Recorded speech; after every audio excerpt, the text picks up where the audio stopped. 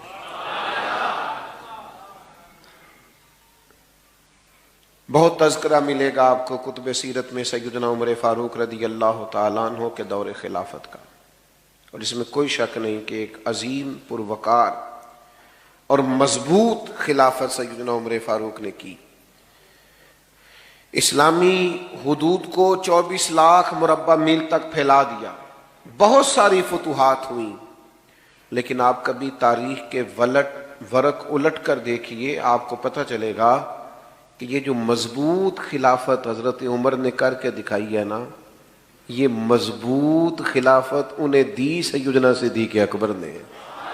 وہ جو فتنے سر اٹھا رہے تھے ان کا سر وقت پہ کچل دیا، جو پیچیدگیاں پیدا ہو رہی تھیں وہ ساری وقت پر سیدنا ابوبکر صدیق نے ختم کر دی، ایک بہترین نظام خلافت بنا کر جناب عمر کو دیا۔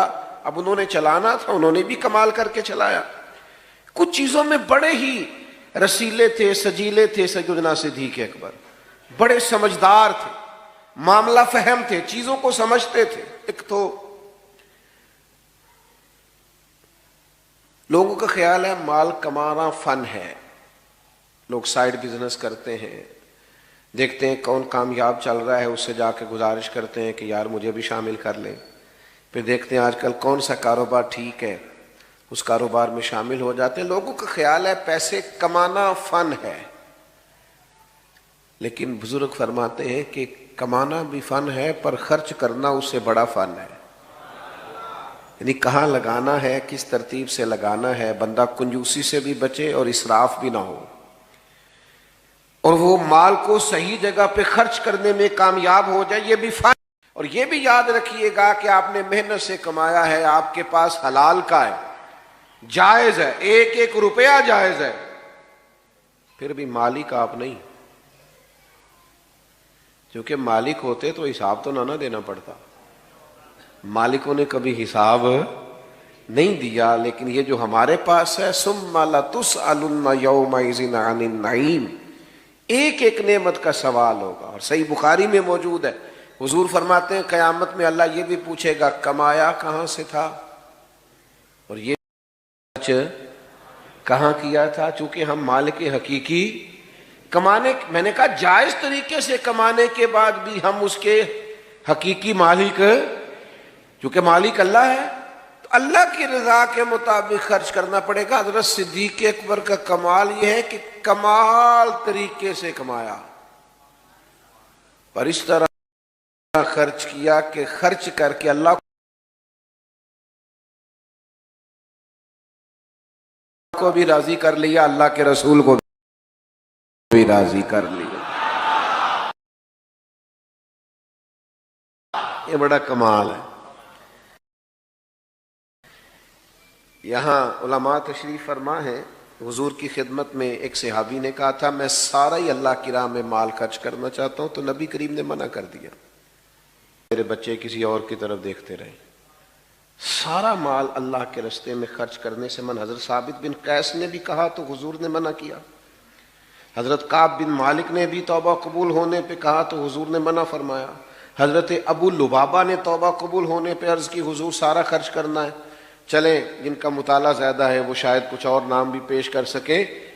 نبی کریم صلی اللہ تعالیٰ علیہ وسلم نے کل مال، ایک موقع پہ حضرت سعد بن ابی وقاص نے بھی کہا تو فرمایا چوتھا حصہ دو، باقی اپنے بچوں کے لیے چھوڑ دو، وہ بعد میں کسی کے سامنے ہاتھ پھیلائیں تو یہ درست نہیں ہے۔ حضور سارا قبول نہیں فرماتے، منع فرما دیتے، قربان جائیں۔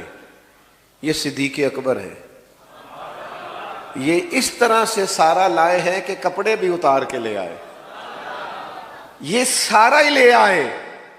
باقیوں کے لیے قاعدہ یہ تھا کہ آپ چوتھا حصہ لائیے، 3 حصے گھر میں رکھیے، سارا نہ لائیے، قبول نہیں کیا جائے گا۔ لیکن یہ صدیق اکبر ہیں، لائے بھی سارا ہے، قبول بھی سارا ہی ہو گیا ہے۔ لٹایا راہ حق میں گھر کئی بار، 1-2 بار نہیں، لٹایا راہ حق میں گھر کئی بار، اس محبت سے کہ لٹ لٹ کر حسن گھر بن گیا صدیق اکبر کا۔ کئی ہزار دینار تھے گھر میں پڑے ہوئے، اور ہجرت کے لیے حضور کے ساتھ جانا ہے، تو ذرا انتظام کرنا دیکھیے۔ اپنے بیٹے سے کہا کہ سارا دن کفار کی باتوں پر نظر رکھنا، شام میں غار ثور میں آ کے بتانا۔ یہ انتظامات دیکھیے، یہ ہجرت ہو رہی ہے، یہ بظاہر ایمرجنسی ہے، یہ مشکل حالات ہیں۔ اس طرح کی مشکلات میں اس طرح کی ایمرجنسی میں اس طرح کے انتظامات نہیں ہوتے۔ بیٹے سے کہا سارا دن خبر رکھنا اور رات کو آ کے غور ثور میں اطلاع دینا۔ غلام سے کہا کہ سارا دن بکریاں سائیڈوں پہ چرانا، شام ہو جائے تو ذرا غار کے قریب لے آنا، حضور کو تازہ دودھ ملنا چاہیے۔ بیٹی سے کہا کہ بیٹا شام ہو جائے، حاجی نا وہ چلے جاتے ہیں، کئی انتظامات کرتے ہیں، صبح 2-3 پانی کی بوتلیں ساتھ لیں اور ذرا جلدی جلدی گئے دھوپ نکلنے سے پہلے، اور جب غار ثور سے واپس آتے ہیں تو پھر وہ اپنی کرامات بھی سناتے ہیں کہ میں پہنچ گیا اور میں اتنے منٹ میں گیا اور میں اتنی جلدی۔ چلے اچھی بات ہے، آپ سنائیے، کوئی حرج نہیں۔ حالانکہ اب رستے بھی بن گئے اور رستے میں 2-4 جگہ سستانے کا بندوبست بھی ہے، کھانے پینے کا انتظام بھی ہے، آپ جا بھی رہے ہیں، آ بھی رہے ہیں۔ اس خاتون کا اندازہ کرتے ہیں جو رات کو جاتی تھی، لوگ سو جاتے جاتی تھی، اور اس طرح جاتی تھی کہ رستہ بھی نہیں تھا۔ حضرت اسماء بنت ابی بکر صدیق، والد کا حکم ہے کہ تازہ کھانا محبوب کو پہنچانا ہے۔ یہ بندوبست دیکھیے، کئی ہزار دینار گھر میں موجود تھے جب ہجرت کے لیے جا رہے تھے، وہ سارے ساتھ لے لیے۔ لٹایا راہ حق میں گھر کئی بار، وہ سارے لے لیے۔ اور والد نابینا ہے، جناب اسماء سے کہا کہ چھوٹے چھوٹے روڑے ڈال کے اوپر اس کے بوریا ڈال دینا، اور اگر والد پوچھے زیادہ پیسے تو نہیں لے گئے تو ان کا ہاتھ لگوا دینا، انہیں محسوس ہو کہ رقم یہی ہے۔ گھر کیا چھوڑ کے آئے ہو؟ تو جواب تو یہ تھا نا کہ سارا لے آیا ہوں، لیکن حضرت صدیق اکبر صوفی ہے نا، عرض کرنے لگے حضور گھر اللہ چھوڑ آیا ہوں، اللہ کا رسول چھوڑ آیا ہوں، بھرا ہوا ہے گھر میرا، بھرا ہوا گھر، اللہ اور اس کا رسول موجود ہے، رب رسول کا نام ہمارے پاس موجود ہے۔ تو یہ دیکھیے، خرچ کرنا بھی ایک کمال ہے، یعنی آپ خرچ کر کے اللہ کی رضا حاصل کر رہے ہیں۔ پھر ان کی زندگی کا ایک اہم پہلو ہے اللہ کی مخلوق سے محبت کرنا۔ غریب سیانے نہیں ہوتے، چونکہ عقل مند ہونے کے لیے بھی پیسوں کی ضرورت ہے۔ ہمارے پنجابی میں ایک مثال ہے کہ جدے گھر دانے وہ کملے بھی سیانے، یعنی کہ جس کے جیب میں پیسے ہوں وہ باولا بھی ہو نا تو وہ سیانا ہی ہوتا ہے۔ اور آپ مالدار آدمی، مفتی بھی وہ خود ہی ہوتا ہے، لیکچرار بھی ہوتا ہے، وہ آپ کو بہت ساری نصیحتیں کرتا ہے، آپ سن رہے ہوتے ہیں۔ اس کی خوبی کیا ہے؟ اس کے پاس ہے تو وہ دیتا ہے۔ وہ تو کئی مالدار تو اللہ ماشاءاللہ ایسے ہوتے ہیں، وہ مشورے دے دے کے پریشان کر دیتے ہیں، اتنے زیادہ مشورے۔ غریب سمجھدار نہیں ہوتا، وہ غلطیاں کرتا ہے، بار بار کرتا ہے، کیونکہ میری غربت نے کیا مجھ کو زمانے میں بدنام، وہ تیری دولت ہے جس نے تیرے سے بھی دولت بھی۔ غریب بہت ساری کمزوریاں کمیاں دکھاتا ہے۔ حضرت عبداللہ ابن مسعود، غالباً حضرت ابو مسعود انصاری رضی اللہ تعالیٰ عنہ سے آدمی ہیں، انہوں نے عرض کیا تھا حضور میں اپنے غلام کو کتنا کو معاف کروں ایک دن میں؟ تو محبوب نے فرمایا 70 دفعہ تو معاف کرنا چاہیے ایک دن میں۔ بڑا مشکل کام ہے، 7 دفعہ نہیں معافی دیتے لوگ۔ یہ کہ مخلوق سے پیار، اللہ کے بندوں سے محبت، یعنی انہیں پتا چلا کہ حضرت بلال حبشی رضی اللہ تعالیٰ عنہ کو تکلیف دی جا رہی، عجیب معاملہ تھا کہ ایک غلام کو آزاد کرنا اور اس طرح سے مہنگے داموں خریدنا اور آزاد کرنا، یہ بڑا انوکھا کام تھا۔ آپ قرآن مجید کا 30واں پارہ پڑھیے کچھ لوگوں نے تو یہ کہنا شروع کر دیا تھا کہ ابو بکر صدیق پر کوئی احسان لگتا ہے بلال حبشی کا، ورنہ اتنے بڑے پیسے مفسرین نے لکھا ہے، لوگوں نے کہنا شروع کر دیا کہ اتنے سارے پیسے خرچ کر کے غلام کو آزاد کرانا سمجھ میں نہیں آتا، لگتا ہے ان پر کوئی احسان ہے۔ تو اللہ نے قرآن مجید میں فرمایا کوئی احسان نہیں، وہ تو رب کی رضا چاہتے ہیں۔ بھائی مخلوق سے محبت محض اللہ کی رضا کے لیے، محض اللہ کی رضا کے لیے۔ آپ کے والد نے آپ سے کہا بھی، اور صرف حضرت بلال حبشی کو نہیں خریدا، کئی غلاموں کو خریدا، والد نے کہا بھی کہ بلال آپ کچھ ایسے لوگوں کو خریدیں جو بعد میں آپ کا احسان مانتے ہوئے آپ کے کام بھی آئیں۔ تو حضرت صدیق اکبر نے کہا میں جو کر رہا ہوں رب کی رضا کے لیے کر رہا ہوں۔ اور اس پر تھوڑی معنویت پیدا کی زندگی میں، معنویت، یعنی 3 دن ہوئے تھے حضرت صدیق اکبر کے وصال کو۔ حضرت عمر فاروق رضی اللہ تعالیٰ عنہ امیر المومنین بنے، تو حضرت عمر فرماتے ہیں 3 دن ہوئے تھے ابھی ان کے وصال کو، تو 2-3 بچیاں چھوٹی چھوٹی روتی ہوئی آئیں اور مجھ سے آن کر کے کہنے لگی کہ آپ خلیفہ بنے ہیں۔ میں نے کہا میری ڈیوٹی لگی ہے، تو کہنے لگی چلیے پھر عصر کے بعد ابو بکر صدیق ہمارے گھر آیا کرتے تھے۔ تو حضرت عمر فرمانے لگے میں نے ان سے کہا بیٹا آپ کے گھر کس لیے؟ تو وہ کہنے لگی کہ ہمارا نا بھائی کوئی نہیں اور ہم یتیم ہیں، والد بھی انتقال کر گئے، ہمارے گھر میں کچھ بکریاں ہیں۔ جناب صدیق اکبر روز آتے تھے اور بکریوں کا دودھ دھو کے ہمیں دے جاتے تھے، کچھ پی لیتی تھیں، کچھ بیچ کے گزارا کر لیتی تھی۔ 3 دن ہو گئے ان کے وصال کو، میری بہنیں اور میری اماں روتی ہیں، بکریوں کا دودھ کون دھوئے گا؟ پتہ چلا ہے آپ امیر المومنین بنے ہیں تو چلیں گے؟ تو حضرت عمر فاروق اٹھے اور داڑھی مبارک پر آنسوں کے قطرے گرنے لگے، فرمانے لگے بیٹا مجھے تمہارے گھر کا نہیں پتا، تم آگے آگے چلو میں پیچھے پیچھے چلتا ہوں۔ ابھی گلی سے گزر ہی رہے تھے کہ ایک صحابی ملے، کہا امیر المومنین کہاں جا رہے ہیں روتے ہوئے؟ تو جناب سیدنا عمر فرمانے لگے یار یہ ابو بکر صدیق میرے لیے رستہ ہی بڑا مشکل کر گئے، کتنا مشکل رستہ بنا گئے، جگر راہ وفا میں نقش ایسے چھوڑ آیا ہوں کہ جس منزل دیکھیے نا کس ترتیب سے مخلوق خدا کا پیار ہے کہ خاتون ہے اور گھر میں کام کاج کرنے والا کوئی نہیں، اور امیر المومنین جا کے جھاڑو دے رہے ہیں کسی کے گھر میں۔ لوگوں کو آج ملتا ہی نہیں کہ بھلا ہم خدمت کریں تو کہاں سے شروع کریں، وہ جھاڑو دے رہے ہیں، برتن دھو رہے ہیں، پانی بھر کے لا رہے ہیں، خدمت کر رہے ہیں۔ او بھائیو ان لوگوں سے رستے پوچھو، اپنے لیے اہداف کا تعین کرو، یہ کشادہ رستے دے رہے ہیں، غیر مبہم اور واضح رستے دے رہے ہیں، ہمیں بتا رہے ہیں کہ اس طرح کر کے آنا اللہ راضی ہو جائے گا، یہ رستہ ہے اس کے قرب کے پانے کا۔ لیکن اگر مزاج اس طرح کا ہوگا تو پھر بات آگے بڑھے گی۔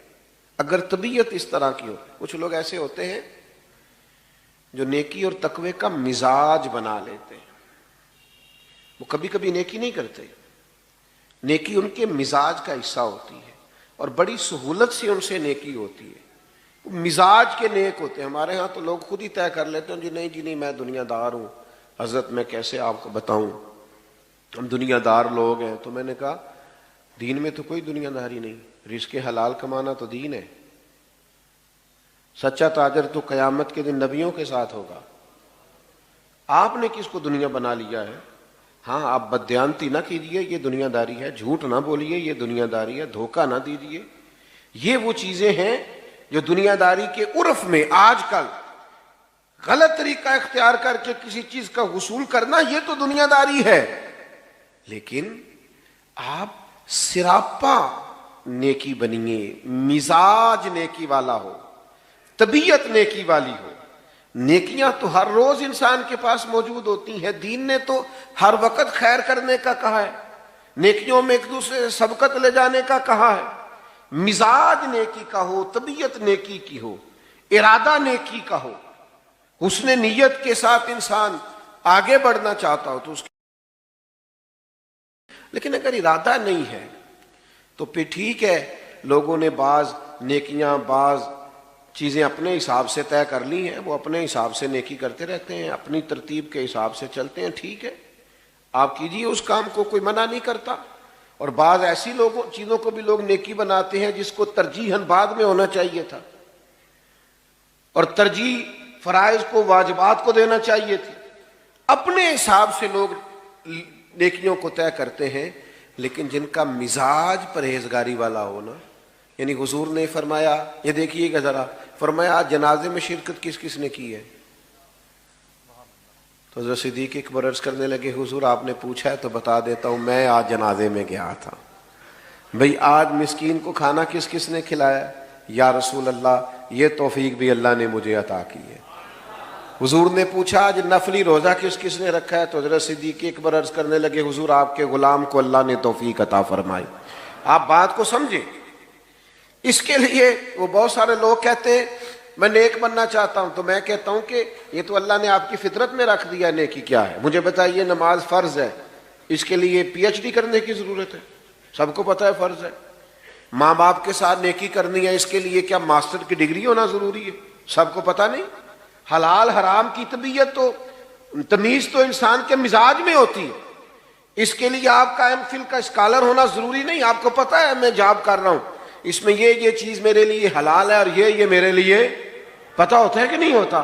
تو بھئی آنکھوں میں پٹھی باندھ لینا، جھوٹی تسلیاں دینا، اپنے آپ کو دیتے رہے، گزارا کرتے رہے۔ ہر آدمی نے اپنے آپ کو مطمئن کرنے کے لیے کوئی نہ کوئی دلیل رکھی ہوتی ہے، رکھیں، لیکن نیکی کا مزاج انسان کی فطرت میں شامل ہوتا ہے، وہ نیکی کرے۔ یا رسول اللہ میں نے نفلی روزہ بھی رکھا ہے، مسکین کو کھانا ہے، جنازہ بھی پڑھا ہے۔ تو بھائی جناب صدیق اکبر کی سیرت سے سیکھیے، مال کے خرچ کرنے کا کمال اپنی زندگی میں پیدا کیجیے، خرچ کرنے کا فن اپنی زندگی میں۔ مجھ سے ناراض نہ ہونا، ہمارے ہاں نا والدین پر خرچ کر کے بھی لوگ بتا رہے ہوتے ہیں کہ ابا جی کو آج میں نے کرایا، تو بھئی آپ کے ابا جی تھے، آپ نہیں کرانا تھا؟ بات سمجھ رہے ہیں؟ یہ بتانے والی بات ہے۔ ابا جی آپ کے ہیں تو کس نے کرانا تھا؟ نوجوان نے عرض کی یا رسول اللہ مجھ سے میرے والد میرا مال مانگتے ہیں، تو شارحین حدیث نے لکھا ہے یہ وراثت کا مال نہیں تھا، اس کا اپنا کمایا ہوا۔ ابا جی مانگتے ہیں، تو حضور نے جواب کیا دیا؟ فرمایا تو بھی اپنے باپ کا ہے، تیرا مال بھی تیرے باپ کا ہے، مانگنے کی کیا بات ہوئی؟ تو خرچ کرنے کا فن زندگی میں سیکھیے کہ اگر آپ تھوڑا سا خرچ کر کے ماں باپ کو راضی کر سکتے ہیں، آپ اللہ کی مخلوق کی خدمت کر سکتے ہیں، تو اس فن کو سیکھیے، اس پر عمل کیجیے۔ اور دوسرا میرے عزیز، مخلوق خدا سے خدمت کیجیے تو اللہ کی رضا کے لیے، بندوں کے شکریہ کا مزاج ان کے لیے تو ظاہر ہے اور طرح کا لوگوں کا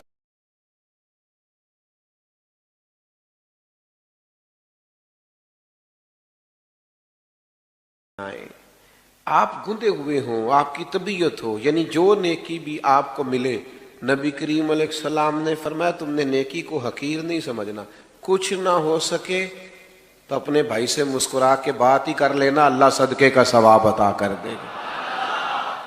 نیکیاں اکٹھی کرتے رہو تو صحابہ کی زندگیاں کشادہ رستوں کا پتہ دیتی ہیں، صاف ستھرے رستوں کا تعین ہے۔